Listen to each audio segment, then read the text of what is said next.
been refining the system for decades, but what if it's time to redesign it? Not from scratch, but from what we know works.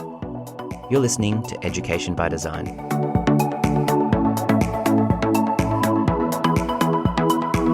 I'm your host, Phil Evans.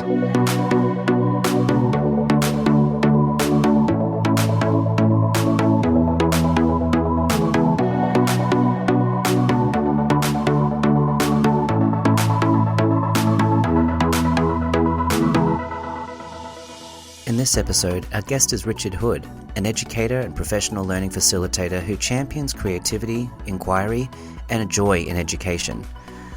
We'll discuss the shift from content delivery to helping kids find their excitement, the role of joy in professional learning, and how technology media shapes modern classrooms.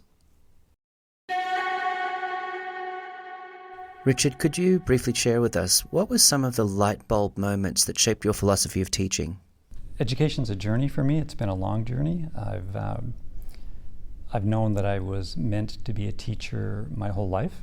It took me a while to get there. But having got there, I worked at the Royal Ontario Museum for the first year before I went into a school. And I loved that. We're teaching in the galleries and with Roman marble busts and all this dinosaurs and gems. What's not to love, right?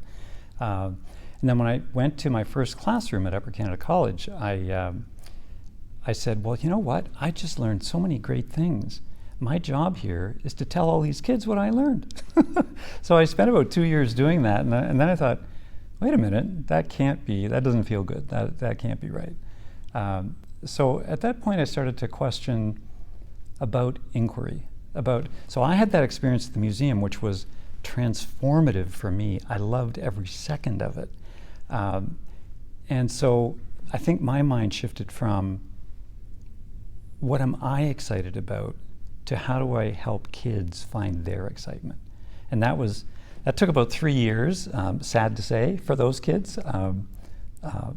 But that's been an interesting journey.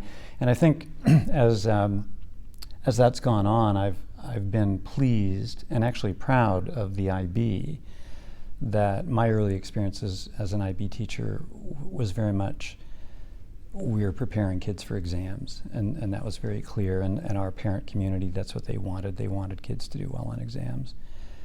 And I never felt completely comfortable with that, and now I'm perhaps more uncomfortable with that than I was even then. So that's been a bit of a journey, and I think what I would say about myself now is, and my understanding of education, is that the victory in education is in the process. It's in the struggle. The end will be the end. It will be varied and differentiated for every kid who goes through a classroom, but that's what you honor. That's where the struggle is. I love that. In what way do you feel that traditional notions of rigor limit both teachers and students? Well, it's a very complex question, isn't it? What does rigor mean? Rigor, I think in the past has presupposed that there is a right answer, and that an appropriate amount of rigor, like cod liver oil, will bring you to this right answer. And external assessment kind of supports that myth, that there are going to be examiners who are going to be looking at what you write and seeing if it fits with their version or an accepted version of the truth about this novel or this mathematical theorem or whatever. And I think the world now is too complex. I think just to honor the complexity of the world, we need to understand that there's many different ways to get at it. I think you make a really good point there, and I think there's just so much that we can do to support teachers to feel as though they can really help students to see those multiple inroads to their learning. Mm-hmm. So how does giving students agency transform the role of the teacher from manager into listener? Our notion of who and what is an educator is really being turned on its head. And this is not a new thing. I mean, John Dewey was writing about this many, many years ago. Vygotsky was writing about this. So it's not new. We're rediscovering, I think, best practice in the context of our age. And I think it's perhaps it's more serious now because the problems, the really complex problems that we're facing in the world have gotten more complex and more serious. So they're talking about, a climate emergency. And I think that just in terms of the pedagogy, the practice of education, we all know that it's possible to... Teachers graduate from university in a discipline at the diploma level anyway. And so when they think about teaching, they think about, okay, here's what I know, here's what I learned, and here's what the kids need to know, because here's the assessments that they're going to be dealing with. And that's part of rigor. I get that. I mean, I've been an examiner for 20, 25 years in the IB, so I get that that's important. I really do. Is it the most important? I guess that's the question. I agree, that certainly is a very good question. So let's come back to the role of the teacher.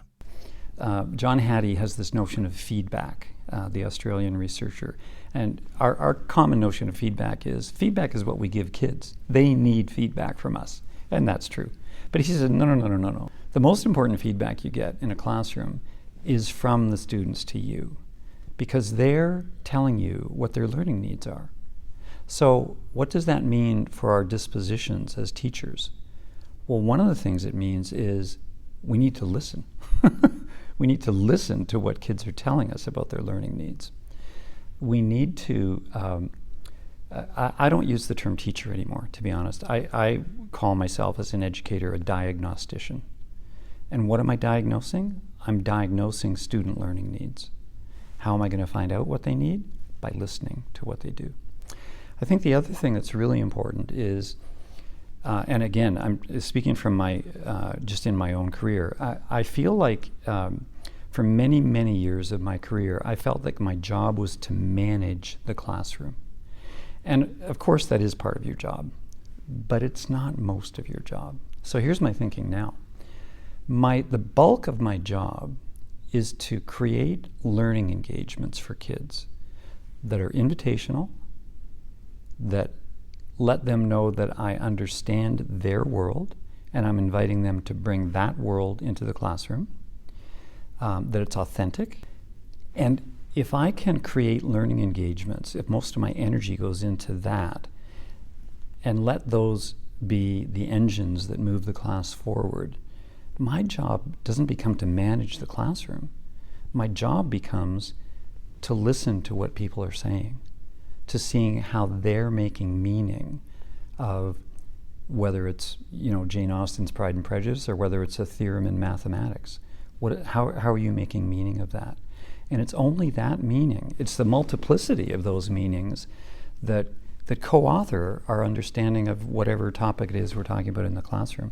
So I think that my view of teaching now is, what's the goal? If I'm spending a year in a classroom with kids, what would be my goal at the end of that? I think my goal would be to say two things at the end. One, I watched you develop a toolkit where you now can do what you couldn't do before. Number two is that I heard your voice. You matter. And in my relationship with you over the course of this year, I showed you that you matter. And that while you may, where the self-talk you have in your head might suggest from your cultural context that you actually don't matter. You may come from poverty. You may come from a dysfunctional household. You may come from food insecurity. You may come from a lot of very difficult, traumatic places. And the feedback loop in your own head can be very much, I don't matter. And the world is not a very friendly place. And so if in our classroom we can change that narrative, and it's a bit arrogant, I think, to say that we can change that narrative, but what we can do is help students see alternatives. Begin, at least, to say, that's not the only narrative that I can have. And that, to me, would be, those two outcomes would be a pretty fantastic way to end a year. I'll say it certainly puts a different spin on the whole concept of an outcome, doesn't it? I'd like to ask you what you see teachers experiencing when they first realize that there's more open, inquiry-based approaches to teaching. Yeah. Well, there, a couple of phrases pop to mind on that. One is existential angst. There is this notion of whoa, and then allied with that a little bit, there's the notion of freedom, but I call it a terrible freedom. It's a freedom to reimagine what education can be, but it's terrible in the sense that what does that mean? What does that look like? How does it get played out in the real world instead of just a conversation like the one we're having here? So I think this angst and freedom can be, in my experience with, particularly in the workshops, can be overwhelming. People just get a sense of, wait a minute, that's not how I learned. That's not how I was taught. I read about it. It's not like I don't know about it, but my administrators, when they talk to me about how things are going, they're worried about standardized tests. They're worried about the reputation of the school, their reputation. They're worried about how we're getting along as a faculty. So there's kind of layers on layers there. I think that for many faculty that I've been involved with, there's kind of a St. Paul on the road to Damascus experience as well, where you're just walking along and you're doing your thing, and then boom, something comes along and it like changes everything. And so when everything changes, you're in this kind of transition mode, aren't you? This is where you've spent your career, with maybe little forays into inquiry-based learning or concept-based education, or using the words learning engagement instead of assignment or exercise or homework. The language matters, right? It does. So there's a sense of, okay, there's the opportunity for change here, there's the invitation to change here. And one of the learner profile characteristics is a risk taker. I don't like that framing of that. What it's really talking about is courage, right? And so I think this new curriculum, this new invitation to think about the way we teach, it gives the opportunity for courage, and courage can take a while to to develop. It can take a while to find the route to be courageous, where you can still please everybody who you need to please, but honor the learning needs of your kids in the classroom at the same time.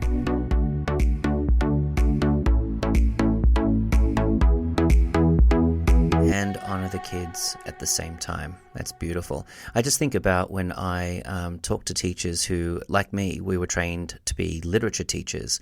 And, when you come into a language and literature, you're sort of a more modernized curriculum where we're sort of looking at all kinds of different text types. It can be threatening that you have to teach, a podcast or a political cartoon or film as text. So I can identify with this fear that I see teachers sort of go through. Yeah. And I think it's about creating those safe spaces where that fear and that vulnerability can be normalized. Teachers in schools don't get much time for many professional conversations that are inspiring, that give them a vision of moving forward instead of just repeating the same old. So I think in many workshops that I've been privileged to be a part of, we find a place of inspiration. And then the question then becomes one of sustainability. So how do we take that inspiration, that vision of what I think the Langan Lit for All, the equity, the helping kids find their voice, how do we take that vision and let it live in a sustainable way in our school, in my classroom, with my colleagues? And my argument around that sustainability is that it's almost impossible to do on your own. It really is. So you need to find a group of like-minded people, colleagues, to say, this is what we value. We can do all the stuff around content, like we've all got our degrees, blah, blah. So what does it mean for us to become expert practitioners at understanding what kids need in a way that allows them to find a place where they can cultivate their own voice. And a greater sense of wondering, right? Yeah, wondering, yeah. And I'm a big fan of awe and wonder. And you know, it's we all know this, and I think we could all, anybody in this chair could say this, but we all know kids. I've got grandkids. They're 6, and their question is why. Everything is why. And when they come up to the lake where my cottage is, it's, you know, the best thing we can do is get wood, get saws, and make something, and let it float or let it sink or whatever. But whatever happens, happens. So there's this notion that that we enter into a world and we ask questions about it, and then we wonder about it. And the wonder is the thing that moves us to inquire. The thing about the research on concepts is pretty clear. It's that they allow for transfer from one subject to another, from one novel to another. And what's being transferred? Well, there's an understanding that's being transferred. There are questions that are being transferred. There's context that's being transferred. And there's a toolkit that's being transferred. So if we talk about the concept of violence in a book like One Flew Over the Cuckoo's Nest, and then the next class is where kids go into history and they're talking about a revolution, or that concept transfers over, and it allows them to make connections that they wouldn't have made had they not understood the concept of violence and how complex that can be, and how it acts as a window to understanding in different subjects. So things like the ability to think conceptually, that doesn't come naturally, I don't think. So there has to be some work that we would do, and again, I would structure learning engagements around this, where we understand what a concept is, first of all, like what is it? And then why is it helpful, or how is it helpful? What are its limitations? And that's really what that is. It's inquiry-based learning, isn't it? It's taking a thing and subjecting it to an interrogation. And so when we've talked a little bit about teaching. One of the big concepts, I think, for teachers, for diagnosticians, is the notion of curiosity. How do we model, and you and I have talked about this, about modeling, how do we model curiosity for students? They're not necessarily curious about what we're curious about. So how do we understand, first of all, what they're curious about, and then create learning engagements where they are able to say, I'm curious about this because it's freaking awesome. It excites me, whether it's a song lyric or an advertisement or something in their daily life, whether it's walking down a street or watching cars travel, or thinking about anything that they would think about. Whatever they bring in their life to the classroom can be part of awe and wonder. And that's where I think we start. So many teachers, we've talked about a notion called do it now, which is a little 3 to 4 minute thing at the beginning of a class where you just interrogate where people have come from in that day so far. How was your chemistry test? Did you make the football team? How's the play going? The yearbook, or what stage just like what are they bringing into the classroom? The notion of, there's a website I look at called the Center for Playful Inquiry, which is great because it takes play and looks at that as the basis of inquiry. Play, and I would argue curiosity as well. Now we're really getting to something that I feel is the essence of what makes a learning environment different from a traditional schooling environment. Sure. And that's joy. I know people who, if you talked about what made them joyful, they would say engines. I love engines. I love tinkering with engines, right? Not my shtick, but they love it. My son-in-law is a good example. He loves engines. So we're getting onto the notion of differentiation here, that all education, to be joyful, needs to have multiple access points. Right. Because if there's 25, 30, 35 kids in our class, they're not all going to have the same notion of fun. So true. And if we believe fun and joy is important, there's a thing that I just discovered about 2 months ago, the concept of joy snacks. Joy snacks. Joy snacks. Oh, I like that. And so what it is you'd be going along doing whatever, and you say, stop, time out, we're going to have a joy snack. And whatever that means, it might be a cartoon, it might be what's the latest song we're thinking about, and can someone play a bit of it? Something that brings joy and reminds us that that's the purpose of why we're here, to share joy together in our learning.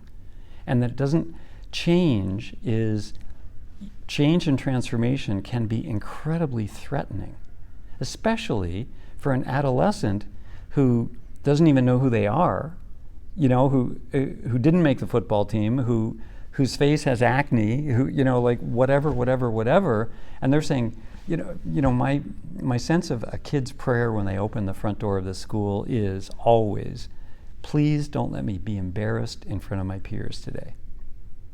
So that's the kind of hold that they want in their life at that point. I do not want to be embarrassed because I'm not sure of who I am.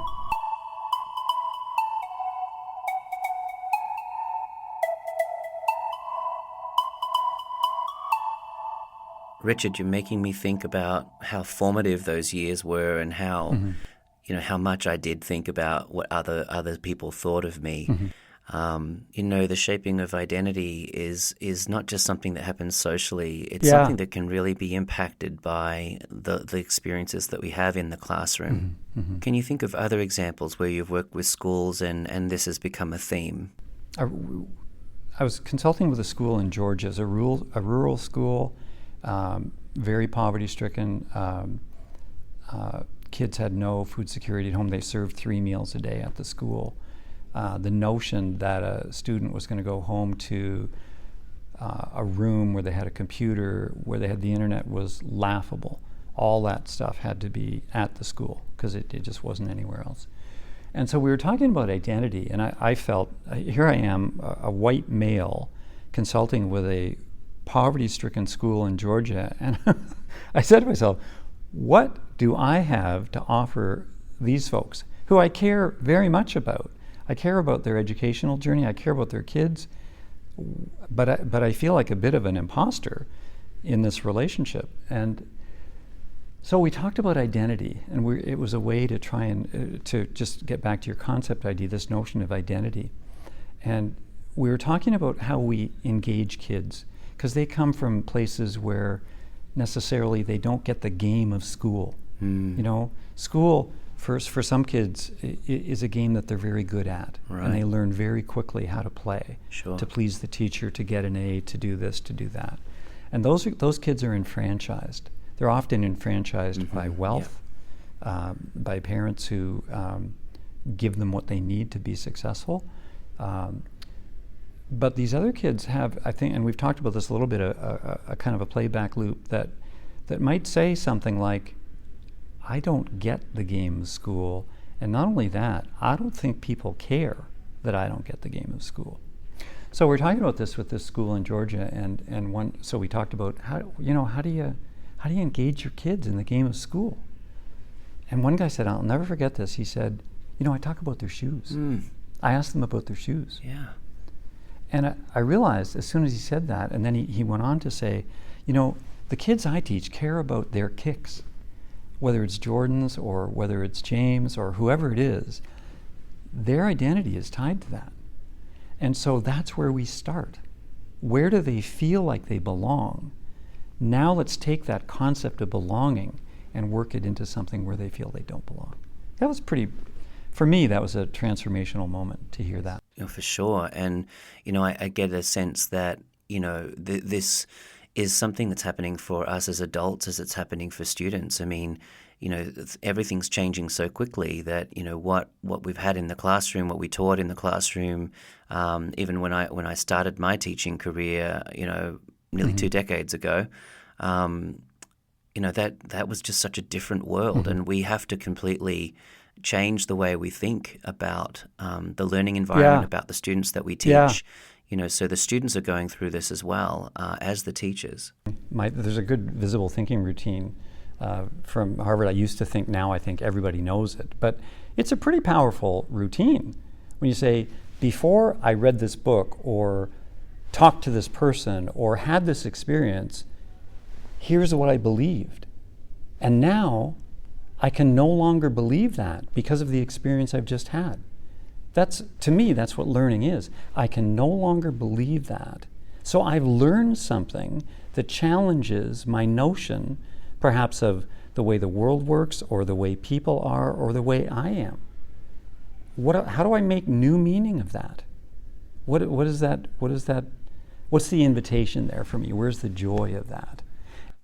Richard reminds us of just how challenging it can be to change the way we think about education and about the way that we engage others in learning. Yet our opportunity lies in community, in collaboration, in creativity, and working together to solve the problems and remove barriers to learning for students. Change can be hard, but it can also be exciting. If you have to be able to be well yourself, to find a place where in all the injustice of the world, we feel like for whatever value it is, we can make a difference. Yeah. And sometimes that's a really small thing. Sometimes it's just an awareness. It can have many, many different iterations. But it's an important human thing to make a difference. You've been listening to the Education by Design podcast. I've been your host, Phil Evans. If you like this episode, please hit subscribe or follow, and join me for my next episode.